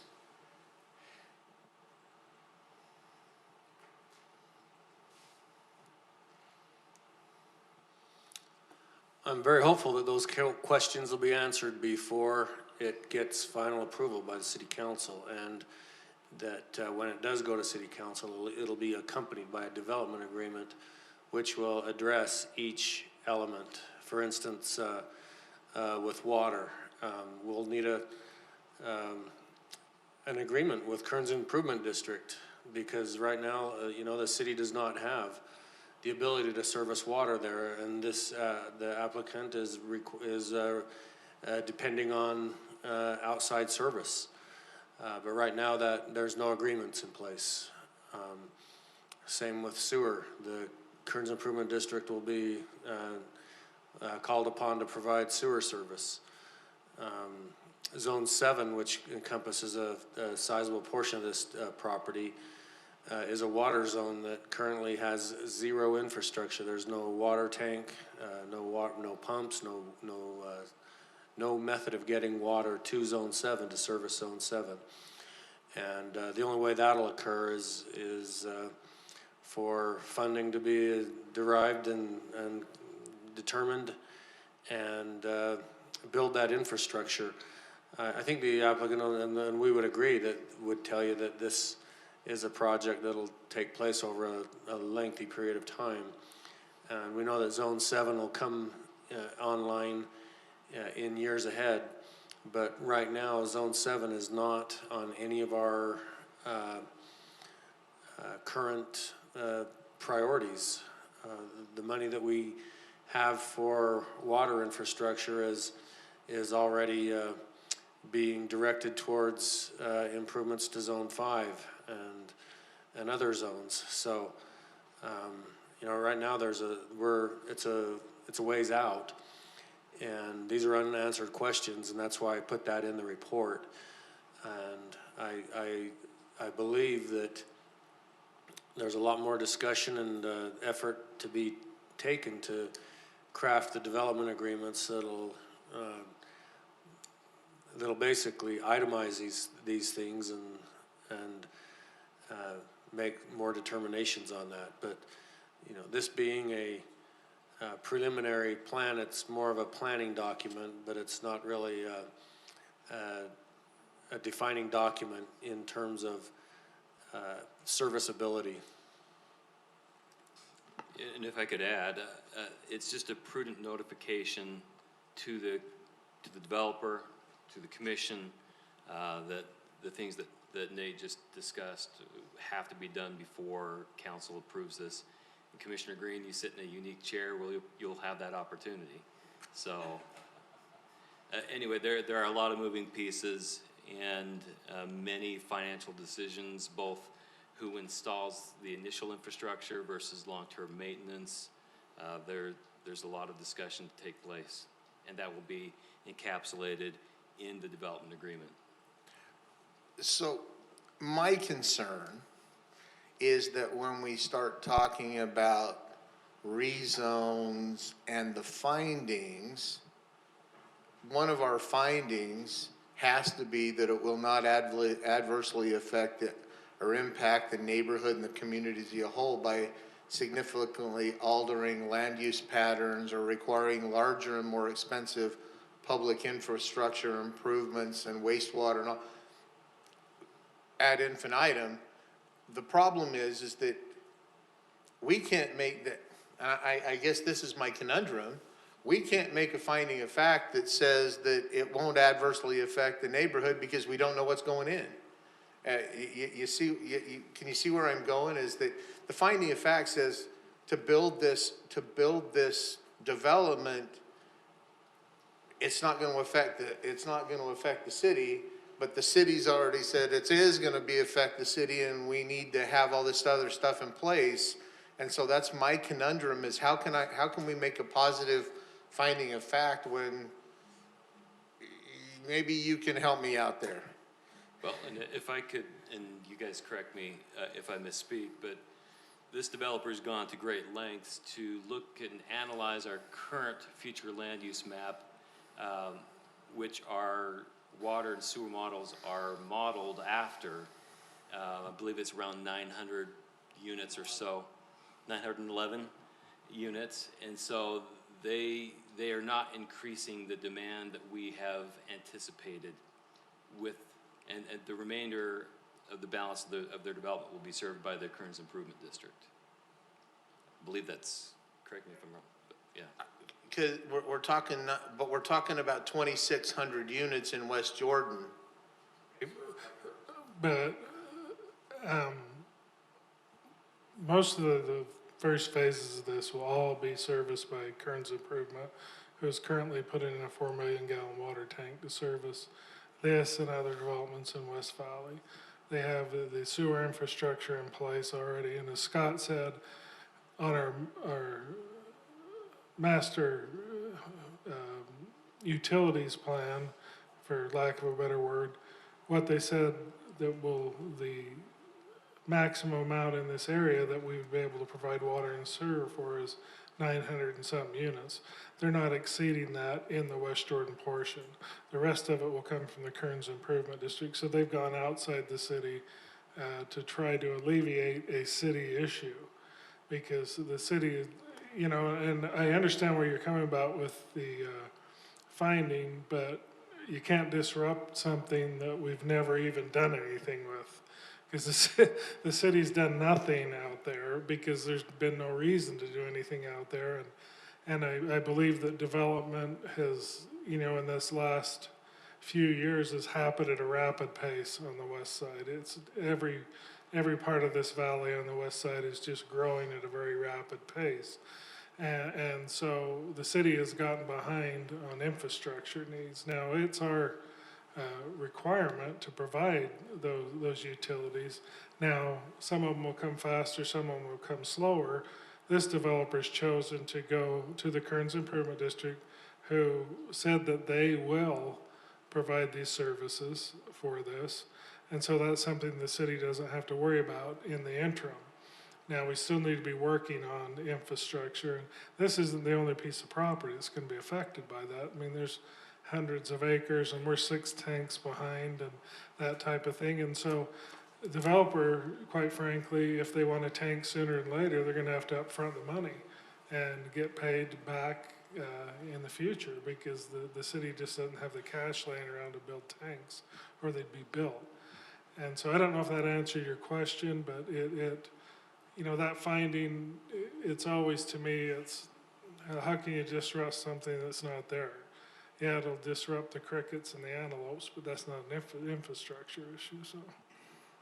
And there are also some funding mechanisms that are being reviewed by the assistant city manager, the finance department, and others. There's public infrastructure districts. There's all different possibilities of what can be used. But the first several phases, as Larry mentioned, that are going to be developed for the next few years are all being handled by the Kearns Improvement District. It is a little different, but you know, we're used to the model of cities providing 100% of all their own utilities, but even under our currently existing methodology, we already have nearby areas that are within city limits that are already being served by the Kearns Improvement District. So fortunately, this is a great example of working with other governmental entities to provide services that we could not fully provide on our own. And fortunately, Kearns Improvement District is far along in designing and building and all of, you know, what's needed for this project. So, and you know, that top portion, even though it's not currently annexed into West Jordan city limits, we're well into the process for that to happen, so. my concern, and I think Mr. Gardner hit it right on the nose, is that what I want to make sure of is that we're not putting us farther behind. I mean, we know we're 6 tanks behind. I just don't want to put us 7 or 8 tanks behind and then raise the water rates again in West Jordan City to pay for the infrastructure. And if we're avoiding that, then, but it's, I think it's obvious here, and I'll make the comment, I think it's obvious that maybe some of our criteria were better designed for infill projects than massive projects out west, and maybe that's something that in the future we take a look at the actual criteria for findings of fact for these kind of developments. Sounds like a great research project for a future city council member. Any other questions for staff?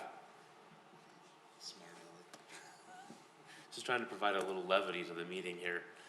All right, this is a public hearing, so if there's anybody who wants to come up and talk to us about this specific project, now is the chance.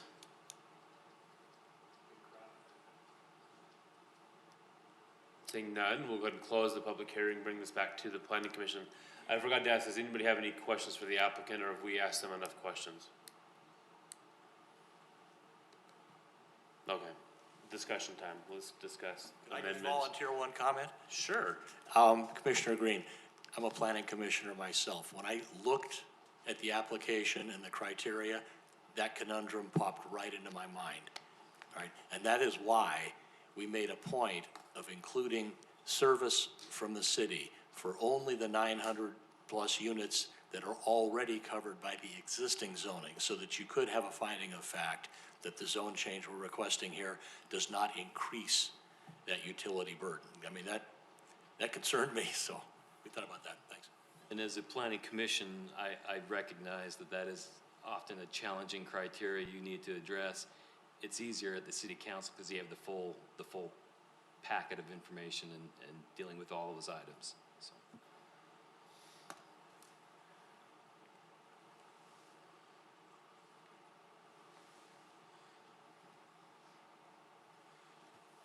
Commissioner England. Well, I'll make a motion. Please do. Based on the findings set forth in the staff report, I move that the planning commission forward a favorable recommendation to the city council to rezone the property to the newly proposed PCFB Planned Community Form-Based Zone, approve the requested future land use map amendment, and approve the master development plan community structure plan. Commissioner Hatch. I'll second. Thank you. We have a motion by Commissioner England, seconded by Commissioner Hatch. Any discussion to the motion? Seeing none, all those in favor? Aye. Any opposed? Excellent, unanimous.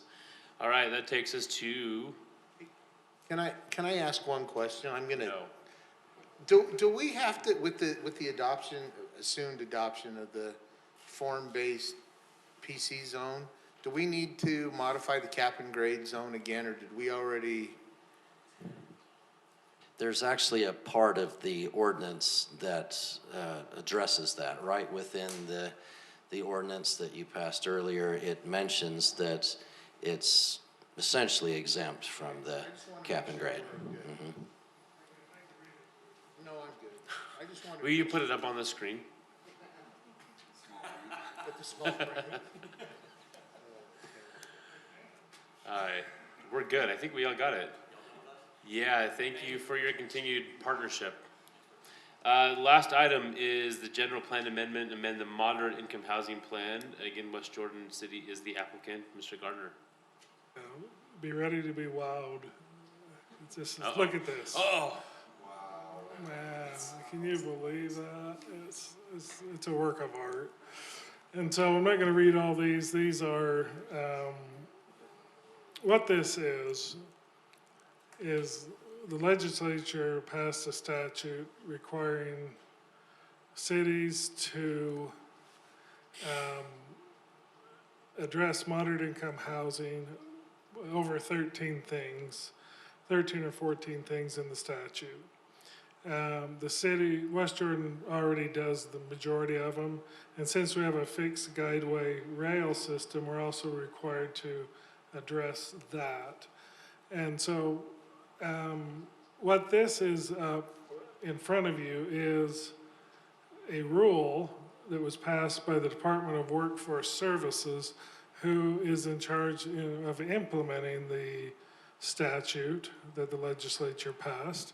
And so what their rule is, when we send in our moderate income housing plan to the Department of Workforce Services, they are going to grade it.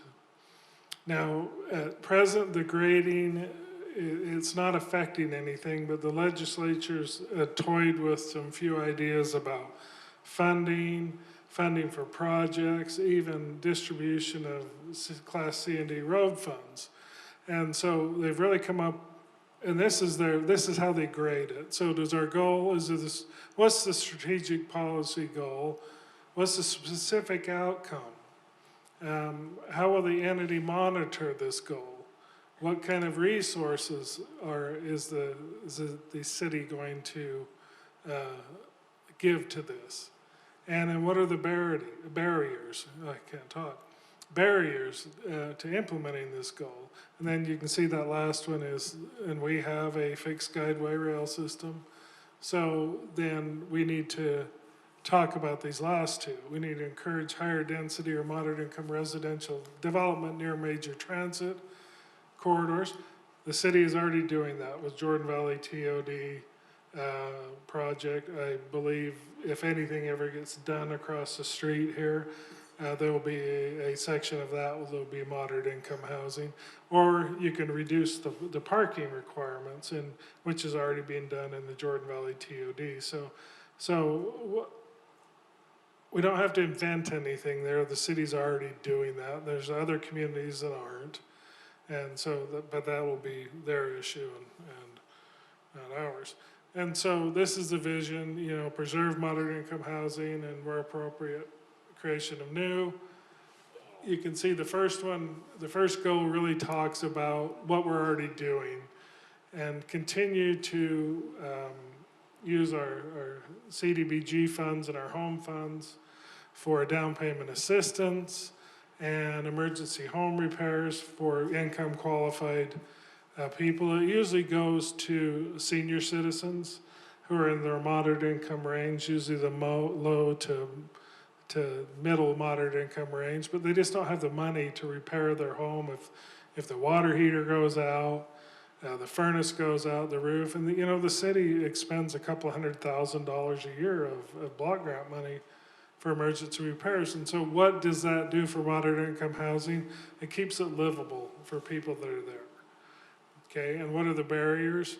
There's probably just not enough money going to the down payment assistance program, because I don't know if you check the real estate market, but $7,500 isn't a large down payment anymore. And so it will be increased to $10,000 right here shortly. So goal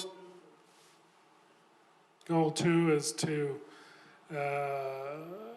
we talked about that, it will be create accessory dwelling units. We already talked about that as part of the planned community zone.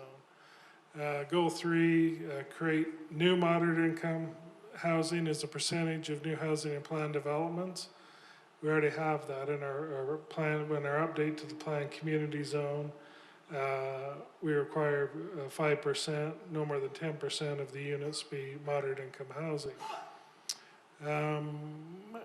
The goal four is also something we're already doing with the residential overlay and commercial zones for, say for instance, the Kmart site came for sale. They could put that overlay on there and build some higher density housing right on an arterial street. We don't really, how do we monitor that? Well, it's monitored as it goes through the public process. We don't really allocate anything right there, and I couldn't think of any barriers. Now, they might be not popular with some people, but I don't really see that as a barrier. And then goal five is to reduce the parking requirements for residential development, which we already do. And that's it for the goals. So, you know, we're only required to have 3, but we've come up with 5 to make sure that we're in compliance with the statute at this time, so the city doesn't get dinged or whatever the state may do. So what this really does is kind of beef up the goals that were adopted with the last moderate income housing plan. It won't change anything else in the moderate income housing plan except the goal portion. But that whole thing will be resubmitted after the council approves it to the Department of Workforce Services so that we're in compliance with the state. So that's the whole goal here, is to be in compliance with the state of Utah. Does the city have any policies regarding alternative building materials instead of, you know, the usual term is bricks and sticks, but using like shipping containers? Not at this point, we don't. Is that a permitted use? No, I know we- like Salt Lake City's got a permit that they've been weighing on for like a year that they are still trying to figure out how to get on board with.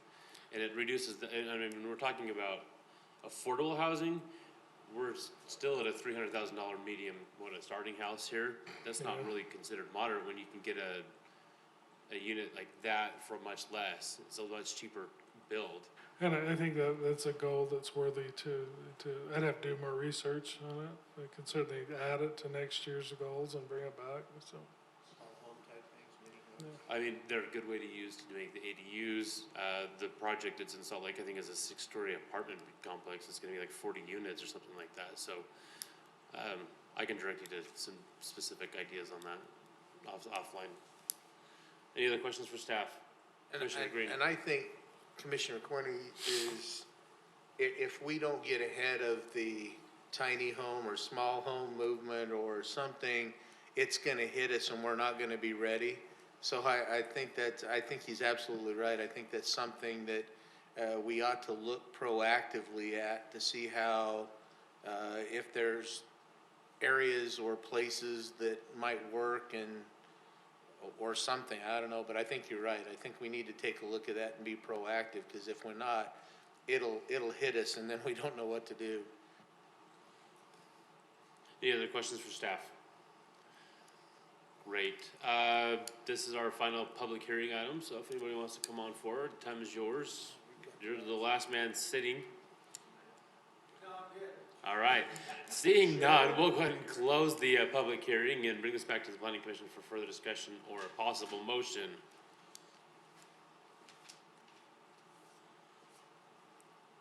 I'll go ahead and make a motion. Doesn't look like anybody else is ready to weigh in.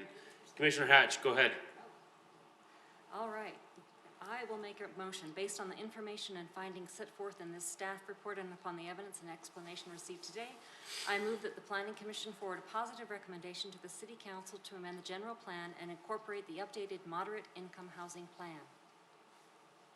Commissioner Green. Second. We have a motion by Commissioner Hatch, seconded by Commissioner Green. Any discussion to the motion? All those in favor? Aye. Any opposed? We are unanimous once again. That concludes our meeting. Our next meeting will be in 2 weeks, so November 20th, again Wednesday. So don't forget about that. And I think that's it. We are adjourned.